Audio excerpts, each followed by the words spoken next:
જય શ્રી કૃષ્ણ. રાતે રાતે શુભ સવાર. આ જો સવાર સવારમાં મારો ગામડાનો વ્યૂ. આ જો સામે પોપટ.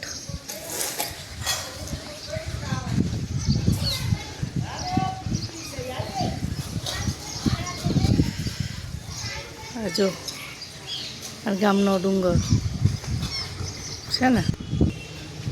એક મને સરસ વાત યાદ આવી. અહીંયા ઉઠાવે તે એક છે વસ્તુ ગામડામાં કે તમને ગોળનો ટહુકા, પોપટનો મીઠો કંઠનો અવાજ તમને એ તો અચૂક સાંભળવા મળે જ. સવારમાં ગાય જોવા મળે. એક મને સરસ વાત યાદ આવી કે આજે કુદરત છે ને જોવા જ આવે.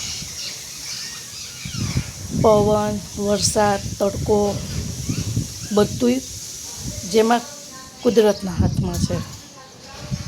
એ ધારે તો જ થાય ને. એ બધું એના અંકુશમાં છે. આપણા અંકુશમાં એ કાંઈ વસ્તુ નથી. એની ઉપરથી એક વસ્તુ યાદ આવી કે જે સંસાર છે ને એ આપણી બોલીને વાણી ઉપર છે.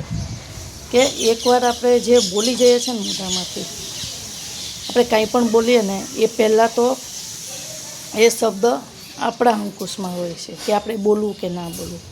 પણ જ્યારે આપણે વાણી ખરાબ હોય કે સારી હોય, એ આપણે જે બોલી નાખીએ છીએ ને પછી આપણે છે ને એ શબ્દોના અંકુશમાં આજીવન આવી જઈએ છીએ. સમજ્યા કે રાતે રાતે